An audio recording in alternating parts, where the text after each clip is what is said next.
ठंडियों का मौसम था और मैं कई सालों से सिक्किम जाने की प्लानिंग कर रहा था।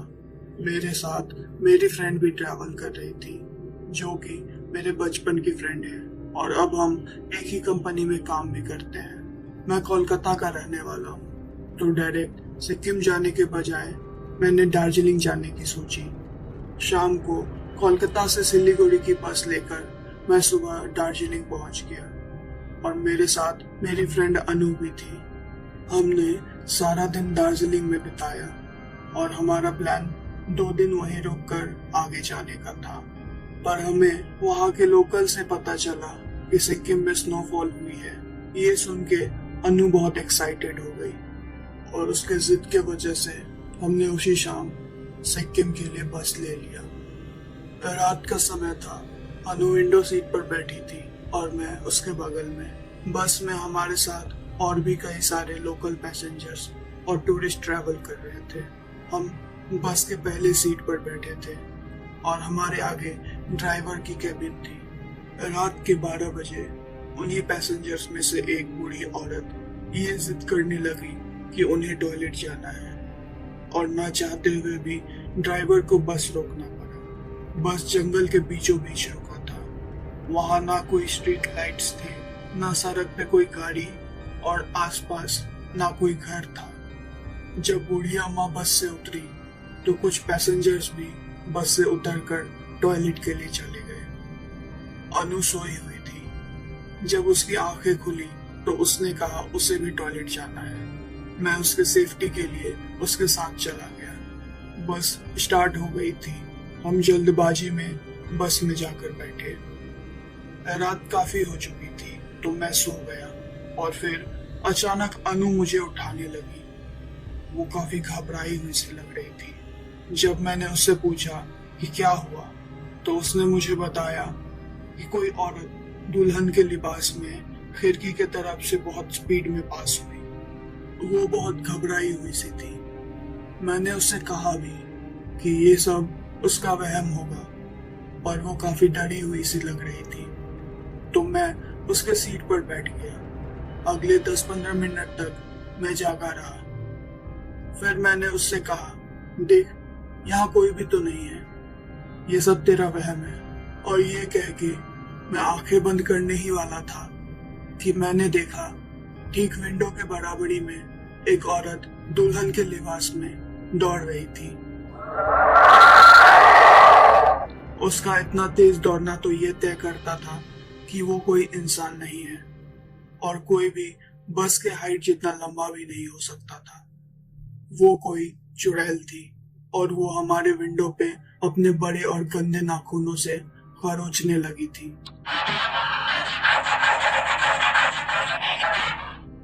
ये देखकर अनु बहुत जोर से चिल्लाई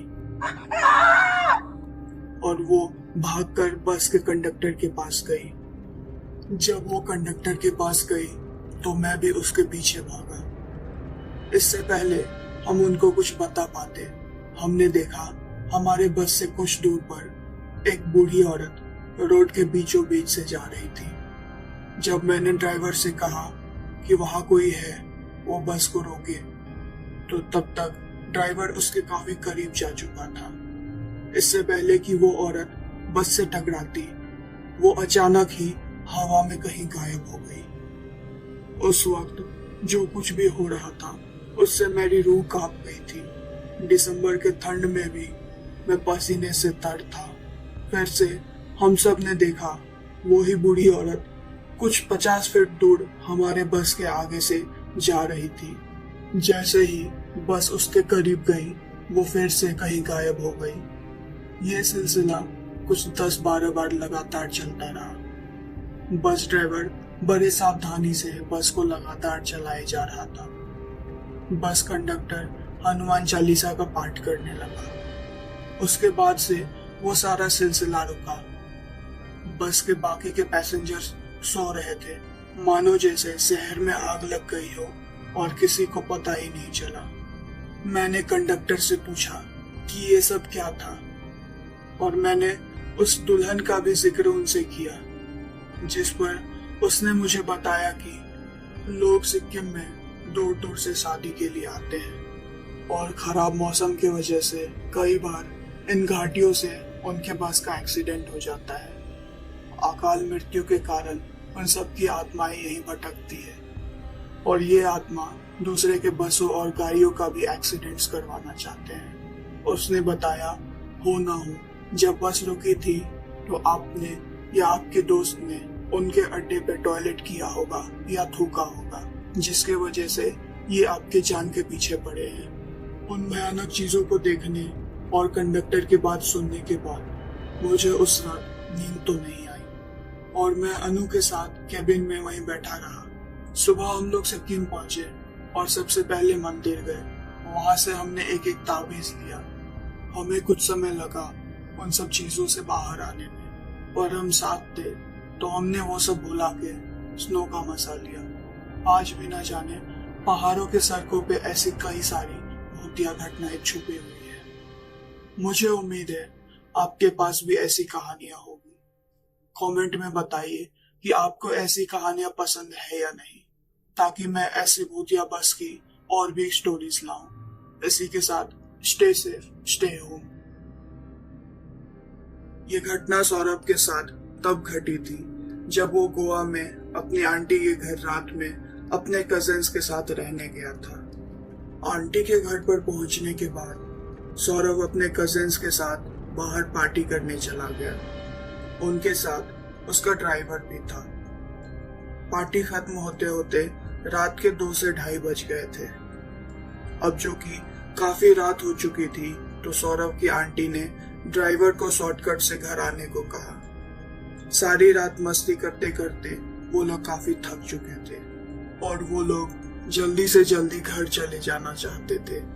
शॉर्टकट की बात सुनकर ड्राइवर थोड़ा नर्वस हो गया था, क्योंकि एक शॉर्टकट वो भी जानता था, पर वो उसके बारे में यकीन से नहीं कह सकता था कि ये वही रास्ता होगा जो सौरभ की आंटी ने भी बताया था। इसीलिए कहीं गलत जगह ना पहुंच जाने के डर से वो आंटी के बताए रास्ते पर घर जाने लगा। उस रास्ते से जाते हुए ड्राइवर को कुछ अजीब सी फीलिंग आ रही थी, मानो जैसे उस रास्ते से जाने में वो कोई गलती कर रहा है। पूरे रास्ते में कहीं भी स्ट्रीट लाइट्स ऑन नहीं थे, पर सौरभ का कहना था गोवा में स्ट्रीट लाइट्स का ना जलना तो आम था। वो सड़क काफी सुनसान थी और वहां आसपास कहीं कोई भी घर या दुकान नहीं था और ना ही बीच रास्ते में कहीं कोई भी स्टॉप्स थे।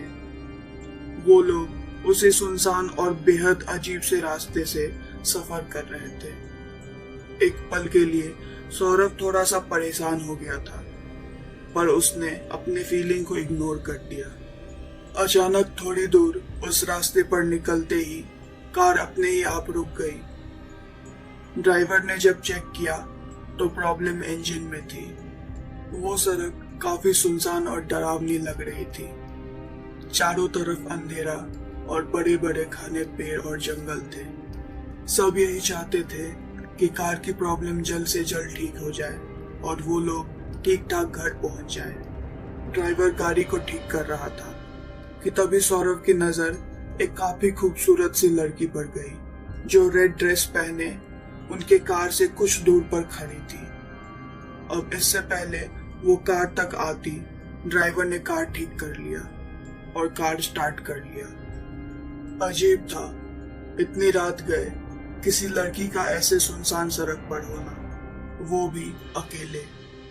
जब ड्राइवर ने गाड़ी को स्टार्ट किया तो वो लड़की अचानक ही उनके कार के पास आई और वो कार के विंडो को नॉक करने लगी।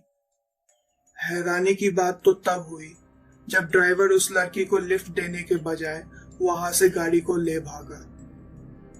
कुछ दूर आगे जाने के बाद सेम वही लड़की उनके कार के सामने आके उनसे लिफ्ट मांगने लगी, जिस पर ड्राइवर ने कार की स्पीड बढ़ाई और वहां से फौरन आगे बढ़ा। और फिर कुछ ही मील दूर जाने के बाद वो लड़की फिर से दिखी और इस बार भी वो लिफ्ट मांग रही थी, पर जब ड्राइवर ने गाड़ी उसके सामने से भगाया तो वो कार के पीछे आने लगी। वो उनके कार के पीछे काफी स्पीड से दौड़ रही थी, लगभग कार के स्पीड के ही जितना।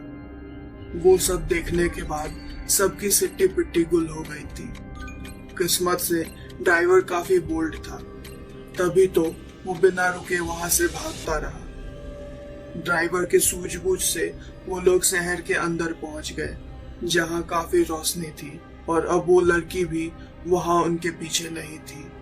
उस रात वो सब लोग डर के वजह से जागे रहे, क्योंकि पहले कभी भी उन्होंने गोवा में रहते हुए ऐसा कुछ भी एक्सपीरियंस नहीं किया था। अगले दिन सौरभ ने अपने एक पड़ोसी से इसके बारे में जिक्र किया, तो उन्होंने बताया ये सड़क काफी समय से सुनसान है और कोई भी इसका इस्तेमाल नहीं करता है।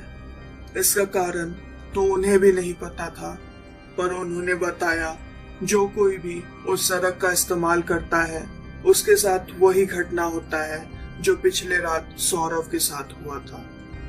दोस्तों, इस कहानी से हमें एक सबक मिलता है कि जब भी हम कभी भी नए रास्ते, जगह या फिर घर का इस्तेमाल करते हैं तो हमें उसके बारे में पता कर लेना चाहिए कि वो हमारे लिए सेफ है भी या नहीं। उस रात सौरभ और उनके कजिन्स के साथ कुछ भी घट सकता था। किस्मत हर बार साथ नहीं देती है, इसलिए जब कभी भी ऐसी फीलिंग आए कि कुछ काम नहीं करना है तो उसे ना ही करें तो बेहतर होगा। मुझे उम्मीद है कहानी आप सबको पसंद आई होगी। आज से 20 साल पहले एक घटना मेरे और मेरे दोस्त कार्तिक के साथ घटी थी, जब हम दोनों ने आधी रात को बीच जंगल में अपनी बाइक रोकी थी। उन दिनों मैं बेंगलोर में रहता था।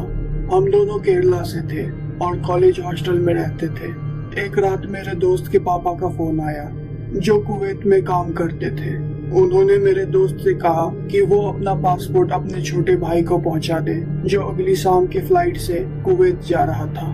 बेंगलोर त्रिवेंद्रम एयरपोर्ट से लगभग 850 किलोमीटर की दूरी पर है।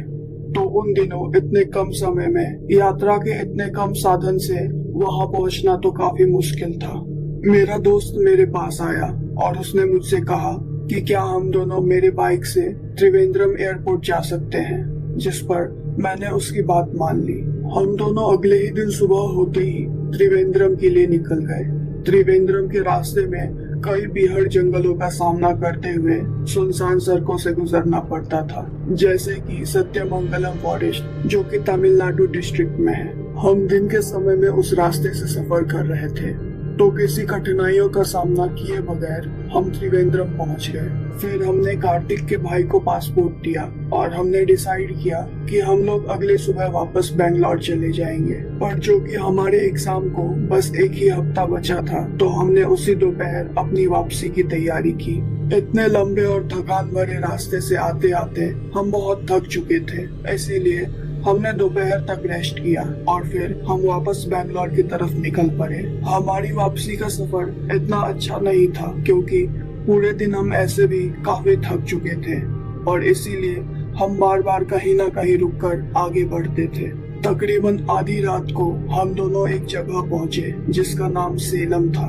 हम लोग बिना रुके लगातार आगे बढ़ना चाहते थे, क्योंकि उन दिनों सत्यमंगलम फॉरेस्ट से होकर गुजरना बहुत ही ज्यादा खतरनाक हुआ करता था, और ऊपर से हम तो रात के समय में अकेले सफर कर रहे थे। मैं आपको ये बता दूं कि सत्यमंगलम फॉरेस्ट उन दिनों इतना खतरनाक क्यों था। एक बहुत ही खतरनाक लुटेरा वीरप्पन सत्यमंगलम के जंगलों में रहता था। वो हाथियों का शिकार और चंदन की लकड़ियों का तस्करी करता था। वो हाथियों और चंदन को गैर कानूनी तरीके से बेच दिया करता था। रिकॉर्ड ये बताता था कि उसने तकरीबन 140 लोगों को मौत की घाट उतार दिया था। उसने यहाँ तक कि इंडियन आर्मी को भी 15 सालों तक परेशान किया था। उसने कई कमांडो को और हाई रैंक ऑफिसर्स को मार डाला था। वो कभी भी एक जगह पर नहीं रहता था, बल्कि वो दिन रात पूरे जंगल में घूमता रहता। गांव के अनपढ़ लोग जो सत्यमंगलम जंगलों के आसपास ही रहते थे, वीरप्पन को भगवान मानने लगे थे और उसके लिए एक मंदिर भी बनवाया था। कुछ 5-6 साल पहले कमांडो ऑपरेशन में वीरप्पन मारा गया था। और कहा जाता है कि अभी भी सत्यमंगलम जंगल से गुजरने वाले लोगों को उसका सामना करना पड़ता है। जब हम सेलम से अपने सफर को शुरू कर रहे थे तो हम काफी थक चुके थे और हमें बहुत नींद भी आ रही थी। हमें नींद ना आ जाए इसलिए हम दोनों लगातार एक दूसरे से बातें करते जा रहे थे। हम लोगों ने काफी अलग अलग चीजों के बारे में बातें की। एक पॉइंट पर हमारी कॉन्वर्सेशन वीरापन पर आकर रुक गई, जहां हम उसकी बुराइयां करते थक नहीं रहे थे। हम लोग लगभग जंगल के बीच में पहुंच चुके थे और हमें और भी आधा जंगल का रास्ता तय करना बाकी था। सुनसान और खौफनाक जंगल में हम लोग बहुत ज्यादा डरे हुए थे, पर अपनी हिम्मत को बांधे हुए लगातार हम आगे बढ़ते जा रहे थे। नींद आने की वजह से हम दोनों ने तय किया कि हम लोग कॉफी और सिगरेट पिएंगे।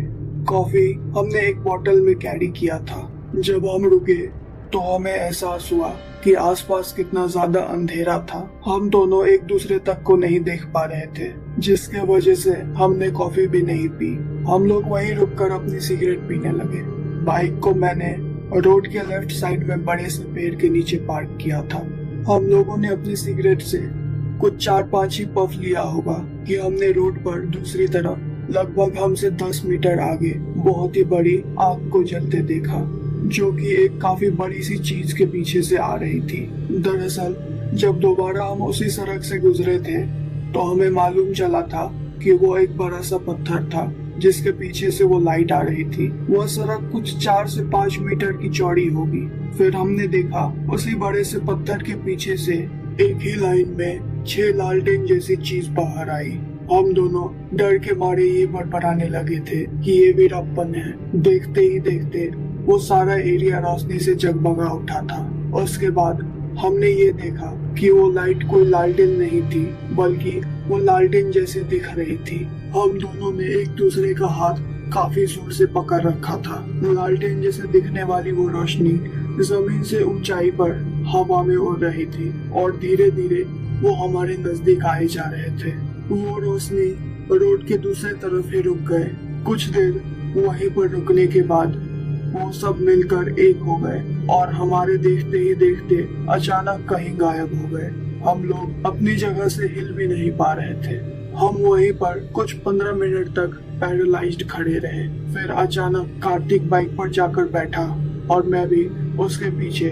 हम लोग जितने स्पीड में हो सके बाइक को लगातार चला रहे थे। हम जंगल को पार करने के बाद एक टाउन में रुके, जहां हमने एक छोटे से टी स्टॉल पर राहत भरी सांसें ली। टी स्टॉल पर फैक्ट्री के वर्कर्स सुबह बस का इंतजार कर रहे थे। हम लोग ये बिल्कुल यकीन से कह सकते थे कि जो कुछ भी हमने देखा था वो सब सच था। हॉस्टल पहुंचने के बाद हमने इस बारे में सबको बताया, लेकिन किसी ने भी हमारी बातों पर विश्वास नहीं किया। वो यहाँ तक ये कहने लगे कि थकान की वजह से जरूर हम लोग सो गए होंगे और हमने कोई बुरा सपना देखा था। ये बात हम ही जानते थे कि सच्चाई क्या थी। वैसे भी 2 लोग सिगरेट पीते पीते एक ही सपना तो नहीं देख सकते थे। कुछ 1 हफ्ता बीतने के बाद कैंटीन के मैनेजर को हमारे साथ हुई इस घटना के बारे में मालूम चला, जिसके बाद उन्होंने हमें बताया कि ये सेम घटना उनके किसी जान पहचान वाले के साथ घटी थी। उन्होंने इसके पीछे का कारण भी बताया, जिससे हमें मालूम चला कि कुछ साल पहले एक कार एक्सीडेंट में 6 लोगों की स्पॉट डेथ हो गई थी। वो सब एक ही फैमिली के मेंबर्स थे। वहाँ के लोकल्स का ये कहना था कि उनके एक्सीडेंट का कारण वीरापन था। कैंटीन के मैनेजर ने ये भी बताया कि हो सकता है वो 6 लालटेन उन्हीं की आत्माएं हो और वो हमारी रक्षा वीरापन से कर रही हो। ये कहानी ट्रक ड्राइवर रघु की है, जब वो बिहार से अपने ट्रक में केला लेकर कोलकाता जाया करता था। वो और भी कई फसलों और सामान की ट्रांसपोर्टेशन किया करता था। पिछले साल की ही एक घटना उसने शेयर करी। हर साल की तरह जब केले का फसल कटा तो उन्हें बिहार से कोलकाता ट्रांसपोर्ट करने के लिए रघु अपने ट्रक पे उन्हें लोड करके शाम को निकल पड़ा। ये ट्रांसपोर्टेशन का सिलसिला महीनों चलता रहता था। रघु का ट्रक बहुत बड़ा भी नहीं था, तो वो अकेले ही सफर करता था। ट्रक अब बिहार के बॉर्डर से बंगाल की सड़कों पर था और रात के 11 बज चुके थे। रात को खाना खाने के लिए रघु एक ढाबा पर रुका करता था। वहाँ खाना खाकर ही वो आगे के सफर के लिए बढ़ता था।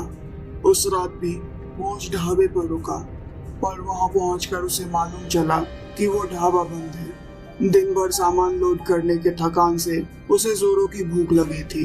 पास ही में उसे एक पान की दुकान दिखी। वो पान की दुकान पर गया और उसने उस आदमी से ढाबे के बारे में पूछा, तो उसे मालूम चला कि वो ढाबा पिछले 2 दिन से बंद है। रघु के पास अब कोई दूसरा चारा भी नहीं था। वो जानता था कि अगले 2 घंटे तक आगे कोई भी दूसरा ढाबा नहीं है। अपने भूखे पेट को सहलाते हुए उसने सोचा, आज केले ही खा लूंगा। ये सोचकर वो अपने ट्रक की ओर बढ़ा ही था कि उस पान दुकान वाले ने उसे आवाज देते हुए बुलाया। अरे ओ भैया, इधर आओ इधर। रघु उसके पास गया तो उस आदमी ने बताया, यहाँ से लगभग 20 किलोमीटर आगे एक नया ढाबा खुला है। सुना है वहाँ का खाना यहाँ से अच्छा और सस्ता है, तुम वहीं पर खाना खा लेना। उस आदमी की बात सुनकर रघु काफी खुश हो गया और उस आदमी को धन्यवाद करते हुए वो आगे बढ़ा। उसने कुछ 20 किलोमीटर की दूरी पार कर ली थी, पर उसे अब तक कोई भी ढाबा नजर नहीं आया। उसने अपने आसपास दूसरे गाड़ियों को भी चलते नहीं देखा। उसे लगा जरूर पीछे जाम लग गया होगा। कुछ दूर आगे बढ़ने के बाद उसे एक ढाबा तो नजर आया, पर वहाँ बहुत ही कम लोग थे। ट्रक को ढाबे से कुछ दूर आगे लगाते हुए रघु ढाबा पर गया। वहाँ उसने रोटी सब्जी का ऑर्डर दिया और हाथ मुंह धो करके बैठ गया। उसने पेट भर के खाना खाया और पैसे देकर आगे के सफर के लिए अपने ट्रक में जाकर बैठ गया। जैसे ही उसने अपनी इंजन स्टार्ट की, उसने एक आदमी को अपने ट्रक के आगे खड़े देखा। रघु हॉर्न बजाते हुए उस आदमी को ट्रक के आगे से हटने को कहने लगा, पर वो आदमी अपनी जगह से हिला भी नहीं। तभी रघु ट्रक से नीचे उतरकर उस आदमी के पास गया तो वो आदमी कहने लगा कि उसे आगे एक गांव तक छोड़ दे। वो आदमी थोड़ा बूढ़ा था तो रघु को उस पर दया आ गई, इसीलिए उसने उस आदमी को लिफ्ट दे दी। वो बूढ़ा आदमी चुपचाप एक मूर्ति की तरह बैठा था। रघु आगे निकल पड़ा और उस आदमी से पूछने लगा कि उसका गांव कितना दूर है, जिस पर उस आदमी ने कहा, तुम आगे चलते रहो, तेरा गांव आएगा तो उतर जाऊंगा। रघु को वो आदमी काफी अजीब सा लगने लगा था, पर उसके पास कोई दूसरा चारा भी नहीं था। उस सुनसान सड़क पर रघु आगे बढ़ता रहा। अब तक रात के 1 बज चुके थे कि अचानक ही ट्रक रुक गई। रघु ने देखा कि तेल तो बराबर है और उसने तो ट्रक की अभी 2 दिन पहले सर्विसिंग भी करवाई थी, तो फिर ये कैसे रुक गई। ऐसा सोचकर रघु ने ट्रक को स्टार्ट करने की काफी कोशिश की, पर उसका कोई फायदा नहीं हुआ। अपने हाथ में टॉर्च लेकर वो ट्रक से नीचे उतरा। उसने इंजन खोला, पर उसे उसमें कोई भी दिक्कत वाली बात नजर नहीं आई। आधी रात को उस सुनसान हाईवे पर वो काफी परेशान हो गया था कि तभी उसकी नजर अपने सामने से आती हुई एक ट्रक पर गई, जिसे देखकर उसके होश उड़ गए। तो उसने देखा वो बूढ़ा आदमी जो उसके ट्रक में बैठा हुआ था, वो ही उस ट्रक में ड्राइवर के बगल में बैठा हुआ था और उसने वही कपड़े भी पहन रखे थे। रघु पसीने से तरबतर हो गया था। उसे हिम्मत नहीं हो रही थी कि वो उस आदमी को ट्रक में जाकर देखे। वो इतना घबरा रहा था कि उसके हाथ पैर कांप रहे थे। इतने में किसी ने उसके पीठ पर हाथ रखा और कहा, मुझे ढूंढ रहे हो क्या? रघु की हिम्मत नहीं थी कि वो पीछे पलट कर देखे। रघु को समझ नहीं आ रहा था कि वो करे तो क्या करे। उसको लगने लगा था कि ये उसका आखिरी पल है कि तभी उसका फोन बजने लगा, जिसमें हनुमान चालीसा बज रहा था, जो कि उसका कॉलर ट्यून था। रघु को अचानक ही अपना शरीर हल्का सा लगने लगा था। उसने पीछे पलट कर देखा, लेकिन वो बूढ़ा आदमी वहाँ नहीं था। उसने आसपास देखा और जल्दी से ट्रक में जाकर बैठ गया। भगवान को याद करते हुए उसने ट्रक को स्टार्ट किया और 100 बार कोशिश करने के बाद ट्रक स्टार्ट हो गया। उसे रघु के जान में जान आई और बिना कहीं रुके वो सुबह तक लगातार चलता रहा। बंगाल पहुंचकर जब वो सामान उतरवा रहा था, तभी वो बेहोश हो गया। जब शाम को उसकी आंखें खुली तो उसने अपने साथियों से अपने साथ हुए घटना का जिक्र किया, जिस पर उसे मालूम चला कि वो ढाबा जिस पर वो हमेशा रुका करता था वो तो रोज की तरह खुला है। हाँ, पर 1 महीने पहले किसी ने शराब के नशे में वहाँ काम करते हुए एक बूढ़े आदमी को मार डाला था। तब से सुनने में ये आया है कि उस आदमी की आत्मा अपने मौत का इंतकाम लेना चाहती है और लिफ्ट लेकर किसी न किसी को अपना शिकार बनाते रहती है। तो वापसी में रघु जब बिहार आ रहा था तो उसने देखा कि जहाँ उसने खाना खाया था वहाँ तो कोई ढाबा ही नहीं था। लॉकडाउन में कोरोना महामारी के बढ़ते खतरे के डर से कोई भी काम पर आने को राजी नहीं था। ऊपर से किसानों के हड़ताल के वजह से फसल का एक शहर से दूसरे शहर तक पहुंचना काफी मुश्किल हो गया था।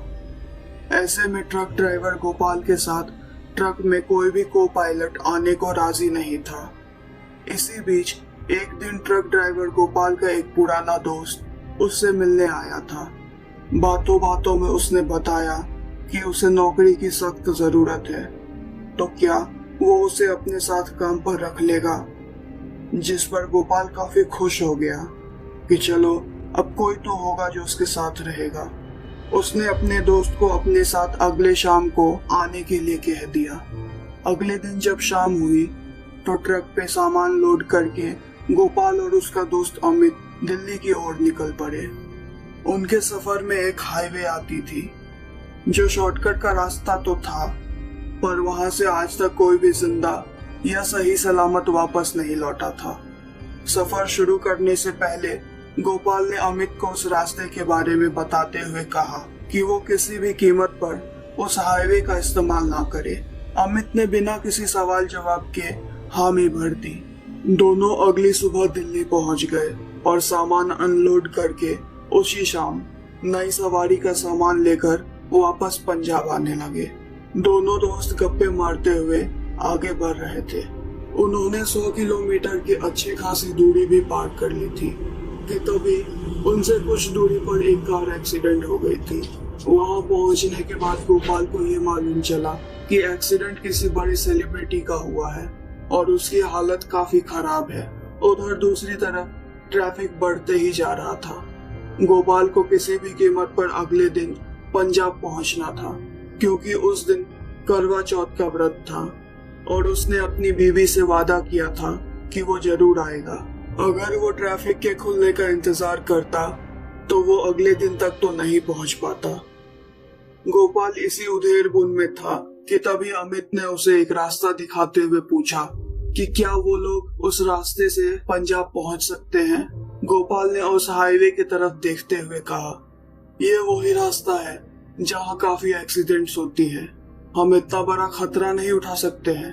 जिस पर अमित ने कहा कि हमारे पास ऐसे भी कोई दूसरा रास्ता नहीं है, वरना हम 1-2 दिन तक तो इसी ट्रैफिक में जरूर फंस जाएंगे। ना चाहते हुए भी गोपाल ने ट्रक उस हाईवे की तरफ मोड़ लिया। पहले कुछ दूर तक गोपाल काफी घबराया हुआ था, पर धीरे धीरे उसका डर कम हो गया। कुछ दूरी तय करने के बाद अचानक एक कार बहुत ही स्पीड में उसके ट्रक के सामने से ओवरटेक करते हुए पार हुई।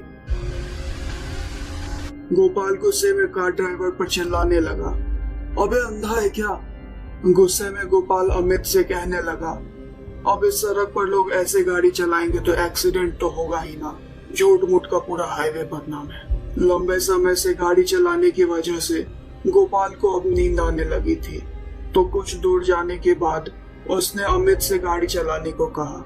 ट्रक रोकने के बाद दोनों ने मुंह धोया, पानी पिया और आगे के सफर के लिए निकल पड़े। थकान की वजह से गोपाल सो गया था। कुछ देर बाद ही अचानक से गोपाल अपने नींद से जागा और अमित से ट्रक रोकने को कहने लगा, जल्दी रोको गाड़ी, देखो किसी का पीछे एक्सीडेंट हो गया है। जल्दबाजी में अमित ने ब्रेक लगाया और ट्रक पूरी तरह से रुकी भी नहीं थी कि गोपाल तुरंत नीचे कूद गया। वो भागकर अपने ट्रक के पीछे गया। उसने देखा पीछे किसी का एक्सीडेंट हुआ है और वो काफी जख्मी हालत में पड़ा है। गोपाल ने जल्दी से उस आदमी को खींचकर बाहर निकाला, फिर वो अमित को आवाजें देकर बुलाने लगा। अमित जल्दी इधर आ, देख किसी का एक्सीडेंट हो गया है। इतने में अमित भागकर वहां आया। गोपाल ने उसे फर्स्ट एड बॉक्स लाने को कहा। अमित तुरंत ट्रक की तरफ भागा। काफी समय बीत जाने पर जब अमित फर्स्ट एड बॉक्स लेकर वहां नहीं आया तो गोपाल जल्दी से ट्रक में गया। वहां उसने देखा अमित बड़े आराम से अंदर बैठा हुआ था, जिस पर गोपाल उसे गुस्से में कहने लगा, मैंने तुझे फर्स्ट एड बॉक्स लाने को कहा था, किसी की जान चली जाएगी, तू यहाँ शांति से बैठा हुआ है। गोपाल ने इतना कहा ही कि अमित ने जवाब दिया, मैं तो ट्रक से उतरा भी नहीं, तो वापस क्यों जाऊंगा।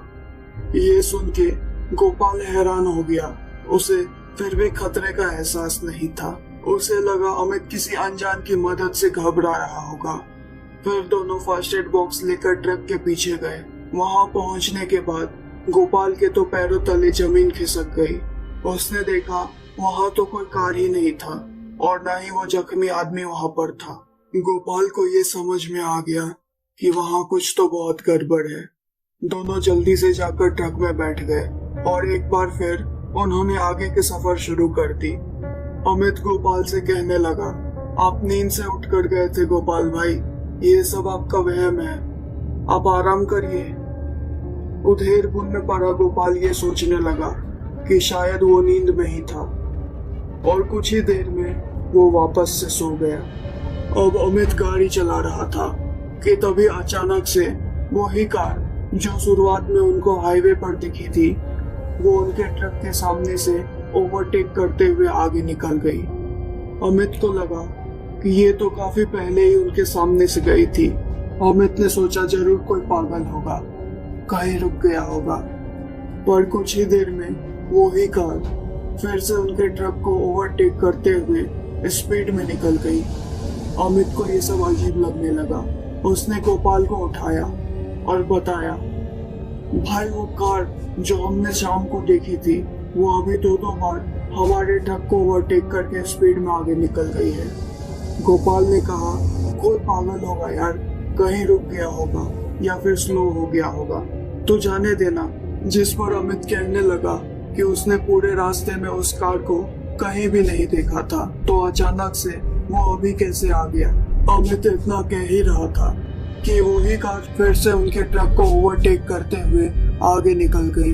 अमित कहने लगा, देखा है ना वही, कैसा पागल है, ना जाने इतने सुनसान और छोटे से हाईवे पर अचानक कहां से आ जाता है। गोपाल और अमित इसी के बारे में बात करते करते आगे जा रहे थे कि उनकी नजर उस कार पर गई जिसका एक्सीडेंट हो गया था। दुर्घटना स्थल से कुछ दूर आगे अमित ने साइड में ट्रक रोकी और वो दोनों पीछे उस कार के पास गए। वहां उन्होंने देखा एक आदमी उस कार में जख्मी हालत में बेहोश पड़ा था। उन दोनों ने उस आदमी को बाहर निकाला। अमित ने गोपाल को ट्रक से पानी और तौलिया लाने को कहा ताकि वो लोग उस आदमी के जख्मों को साफ कर सके।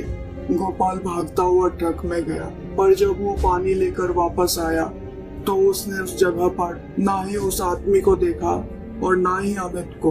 वो आवाजें देने लगा। गोपाल अमित को ढूंढते ढूंढते पास के जंगलों में चला गया।